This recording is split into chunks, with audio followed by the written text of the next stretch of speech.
MA Telugu మొదటి సంవత్సరం first semester paper 5 జానపద విజ్ఞానం.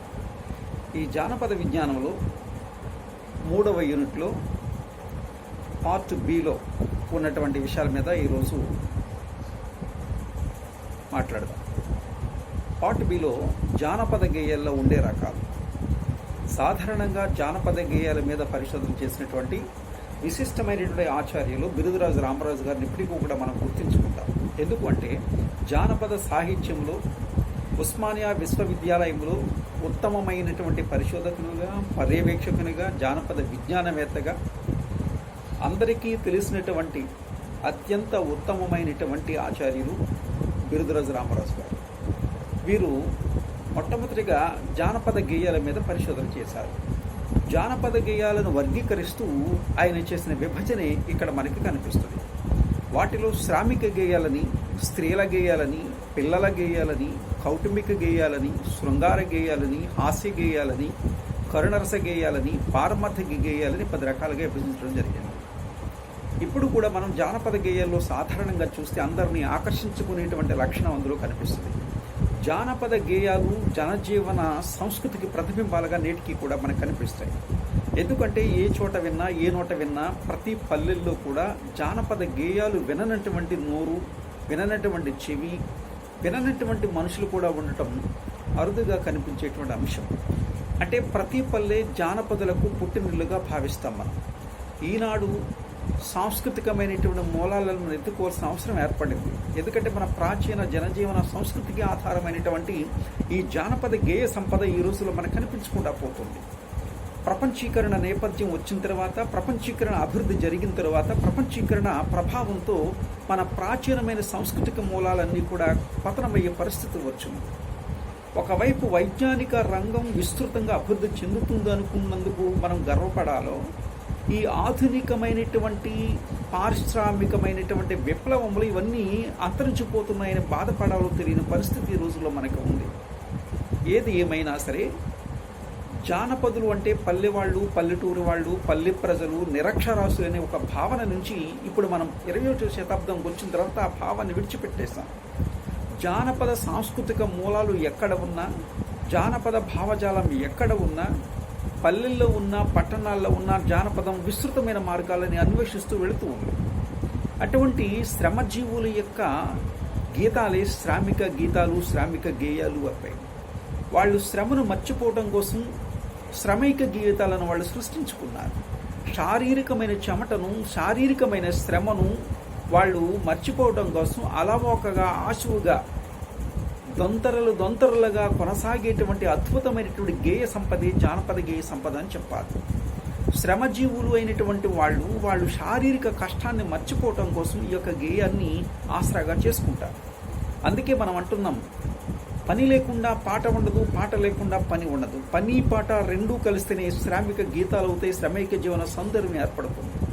అటువంటి శ్రామికుల యొక్క గేయాలని ఈరోజు మనం ప్రస్తావిస్తే, శ్రామిక గీతాల్లో నిజంగా శ్రమను మాత్రమే ప్రధానంగా చేసుకుంటూ ఉంటాం.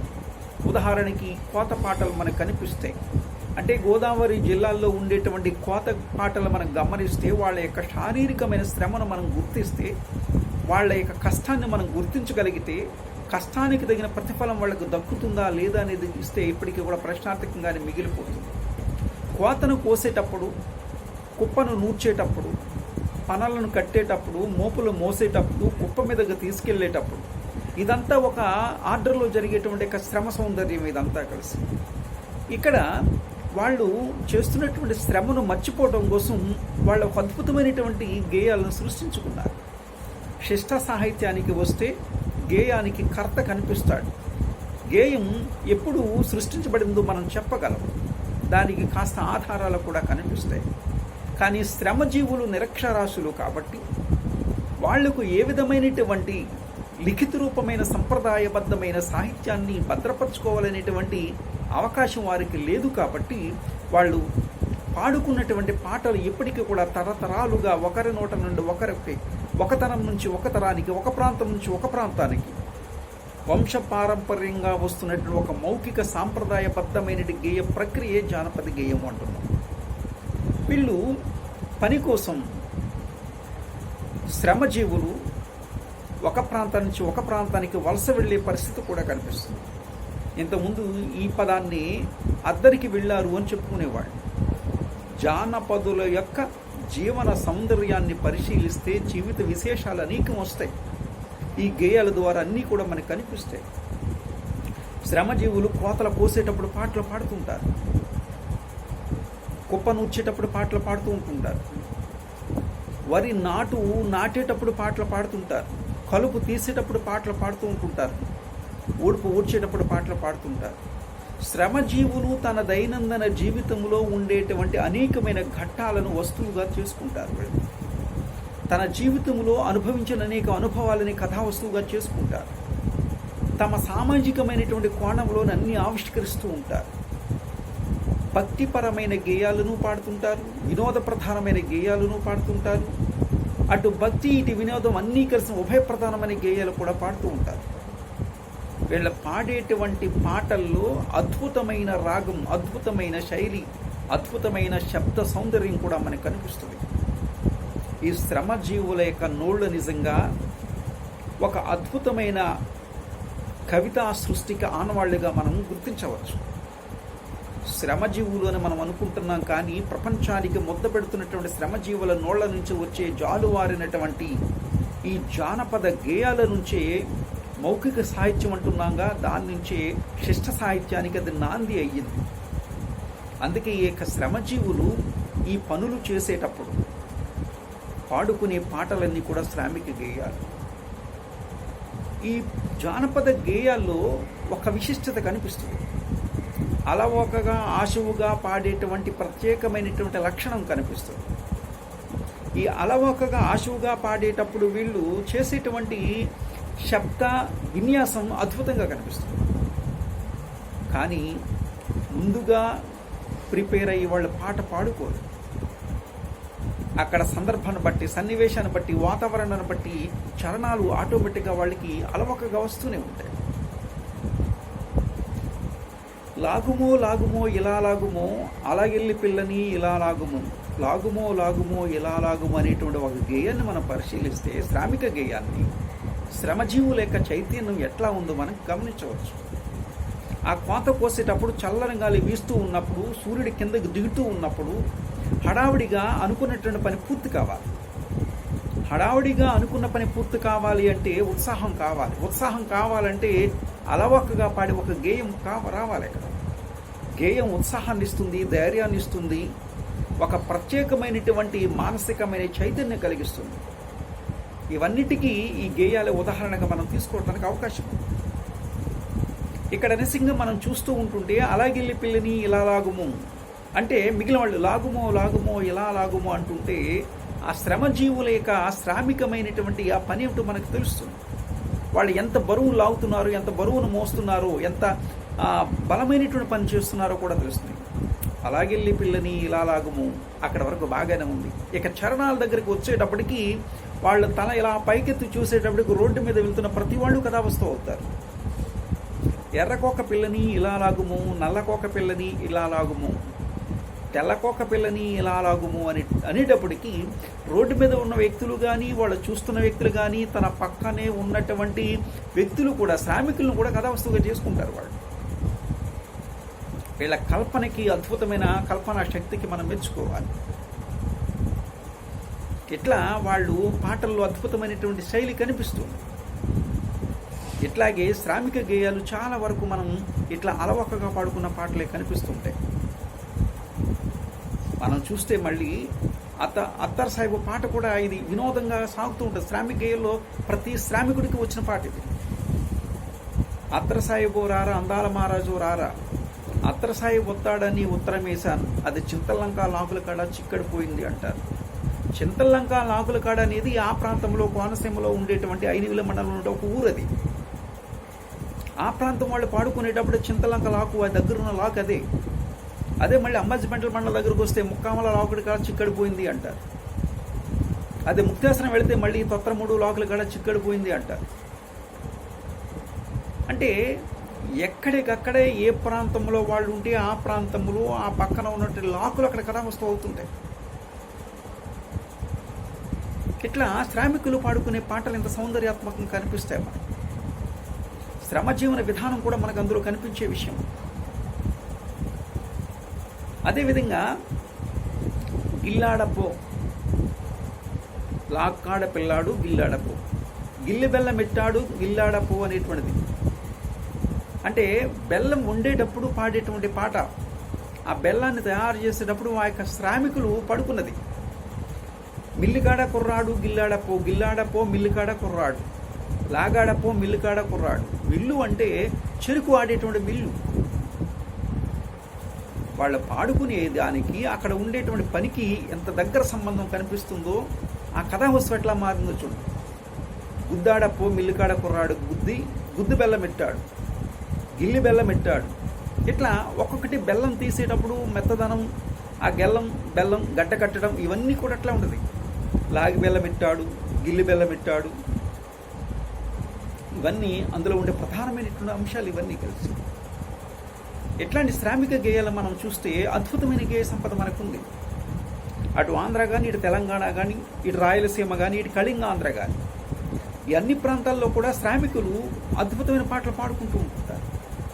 ఆ పాటల్లో శ్రామిక జీవన సౌందర్యంతో పాటు ఆ ప్రాంతం యొక్క విశేషాలను కూడా మనం తెలుసుకోవడానికి అవకాశం ఉంది. అందుకే జానపద గేయాలు ఒక సాంఘికమైన నేపథ్యాన్ని అవగాహన చేసుకోవడానికి ఉపయోగపడతాయి. ప్రాంతం యొక్క చారిత్రక నేపథ్యాన్ని అర్థం చేసుకోవడానికి కనిపిస్తాయి. ఆ ప్రాంతం యొక్క ప్రత్యేకతను కూడా తెలుసుకోవడానికి మనకి బాగా కనిపించేటువంటి విషయాలు ఇందులో మనకు కనిపిస్తూ ఉంటుంటాయి. అందుకే ఈ పాటల్లో ఉండేటువంటి సౌందర్యం ఇట్లాగే ఉంటుంది. ఇక స్త్రీల పాటల దగ్గరకు వస్తే చాలా వరకు ఉన్నాయి మనకి స్త్రీల పాటలు. కేవలం స్త్రీలు పాడుకునేవి. అంటే స్త్రీలు పాడుకునేటువంటి పాటల్లో మనకి శోభనం పాటలు ఉంటాయి, మనకి పెళ్లి పాటలు ఉంటాయి, మంగళహారతి పాటలు ఉన్నాయి, తలుపు దగ్గర పాటలు ఉన్నాయి, హారతి పాటలు ఉన్నాయి. ఇన్ని పాటలు మనకి ఈ సాహిత్యంలో కదా, ప్రతి సాహిత్యంలో కనిపిస్తాయి. ఒక ట్రెడిషనల్ లిటరేచర్ అని చెప్పుకున్నప్పుడు, ఒక సాంప్రదాయ సాహిత్యం అని చెప్పుకున్నప్పుడు సాంప్రదాయ వారసత్వ సంపదంతో ఒక గేయంలో కనిపించారు. అందుకే స్త్రీలు పాడుకునేటువంటి భక్తితత్వమైన పాటలు కానీ, పారమార్థికమైన గేయాలు కానీ, ఈ స్త్రీలు పాడుకునేటువంటి పాటల్లో చిన్నపిల్లల్ని జోలపుచ్చేటప్పుడు పాటలు పాడటం, జోర్చుతానంద జోజో ముకుంద, ఇట్లాంటి పాటలు, లాలి లాలి లాలి లాలమ్మ లాలి అనే పాటలు, ఇవన్నీ ఒక శాస్త్రీయ సంగీతానికి సంబంధించినవని మనం వాళ్ళు అనుకుంటున్నారు. కానీ ఇవన్నిటికీ మూలాలన్నీ కూడా జానపద గేయాలే.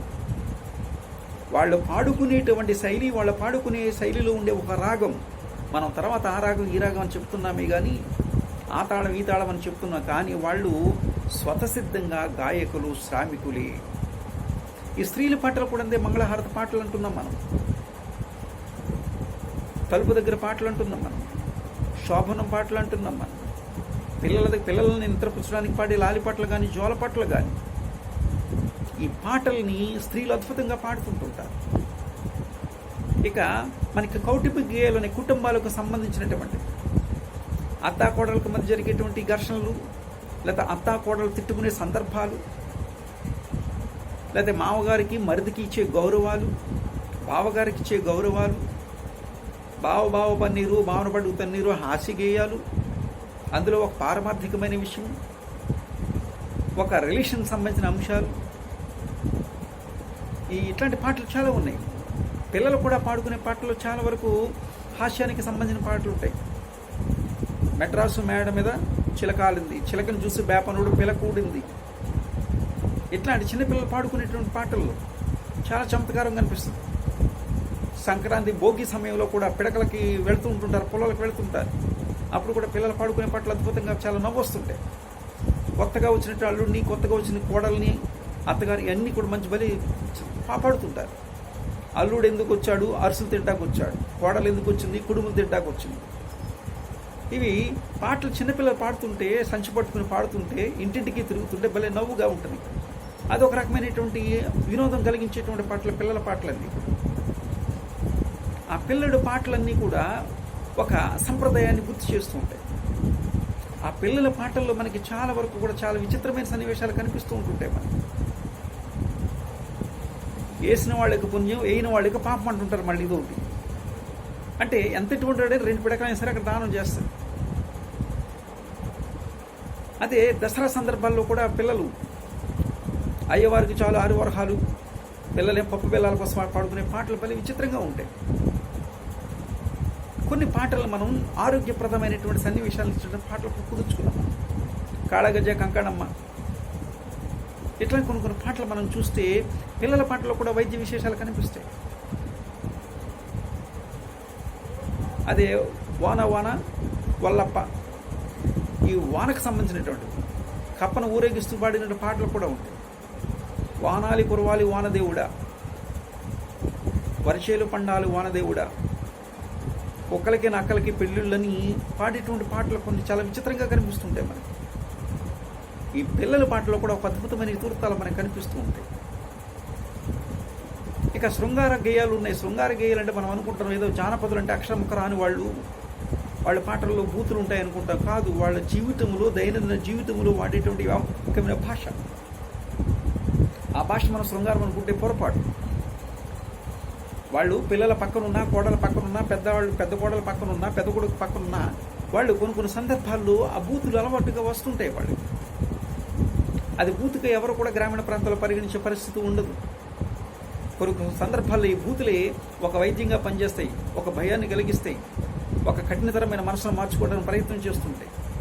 ఒక చిన్న తగువు జరుగుతున్నప్పుడు ఆ గ్రామ పెద్దలు చూసి విసిగిపోయి ఒక బలమైన బూతు మాట్లాడతాడు, ఒక బలమైన బూతును ఉపయోగిస్తాడు. అదే ఆ తగువు పరిష్కారం అవుతుంటుంది.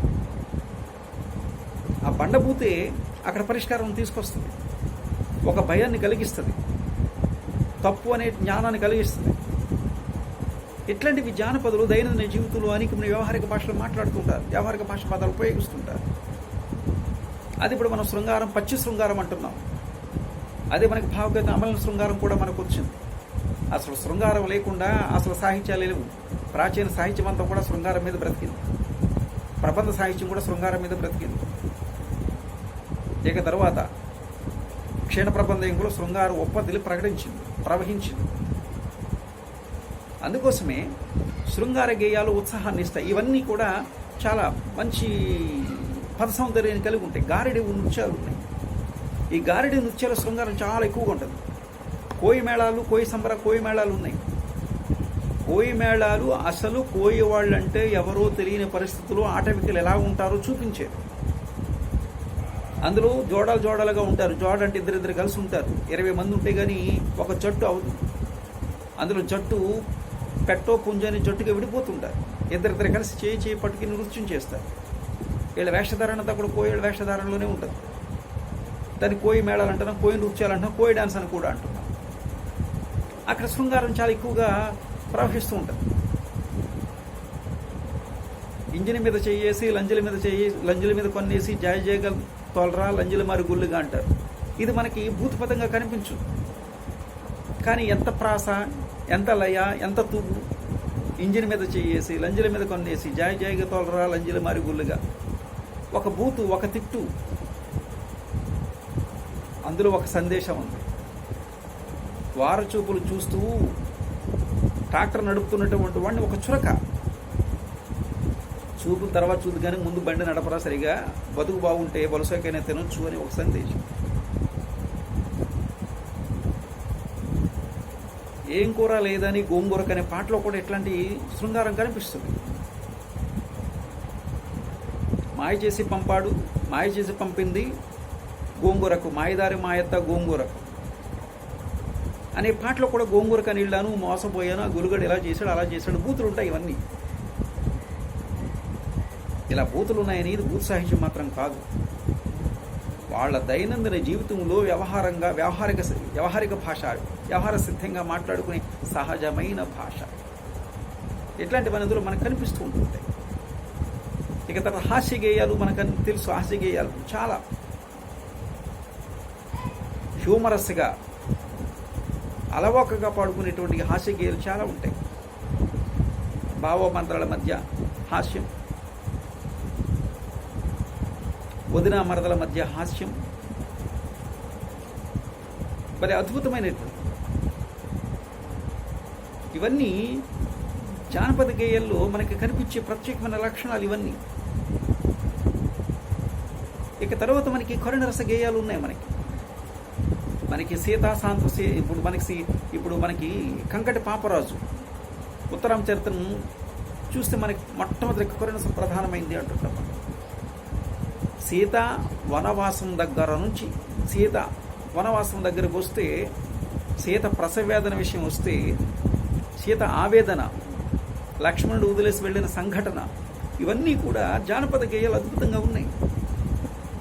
సీతమ్మ వారు, రాముల వారు ఇట్లా చెప్పుకున్నప్పుడు, సీతను అరణ్యాలు పాలు చేసినప్పుడు రాముణ్ణి తిడుతూ మాట్లాడతారు వీళ్ళు.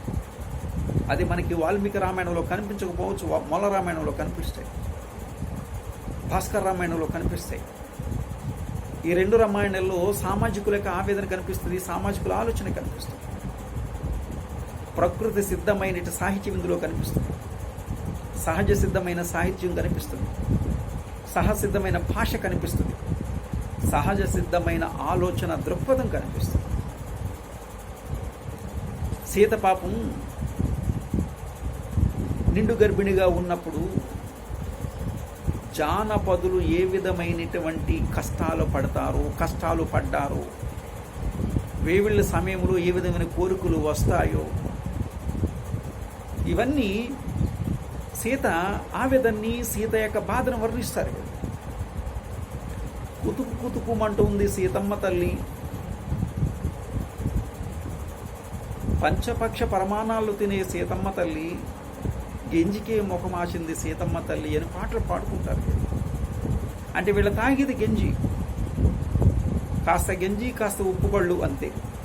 ఈ ఉప్పుకళ్ళు గంజి వేసి ఆ వేడి గంజి తాగాలనే కోరిక సీతమ్మ కలిగింది. పాపం పంచపక్ష పరమాణాలు తినేటువంటి సీతమ్మ ఇక్కడ గంజి తాగుతుంది, సూడిద ఇది అని వీళ్ళ అనుభవాలని తనలో తీసుకొస్తారు. ఇది జానపదుల యొక్క విశిష్టమైన సంకేతంగా మనం గుర్తించాలి. అదేవిధంగా నులక మంచం మీద ఏడుస్తూ ఉంది సీతమ్మ తల్లి. నులక మంచం మీద కునుకు తీస్తుంది అనుకునే పాడే పాట. వీళ్లకు తెలిసినటువంటిది కేవలం నులక మంచం. హంసతులిక తల్పాలు వీళ్ళకి తెలియదు. నులక మంచం మీద పురుడు పోయటం అనేది జానపదులకు తెలిసినది. పట్ల మంచాలు, పాన్పులు వీటి జోలికి పోరు. ప్రసవం దగ్గరికి వచ్చింది అంటే నులక మంచమే అతి శ్రేయస్కరమైనది, నులక మంచంగా భావిస్తారు. వీళ్ళ అనుభవాలు ఈ గేయాల్లో మనకి అనిపిస్తాయి. ఎంత కరుణ రసాత్మకంగా అనిపిస్తుంది. ఇంత బ్రతుకు బతికిన సీతమ్మ చివరకు నులక మంచం మీద పడుకుని నులక మంచం మీద బాధపడే దృష్టి వీళ్ళు ఆ కవిత్వంలో చూపిస్తారు. ఇట్లాంటి కరుణ రస సంబంధమైన గేయాలు. సీత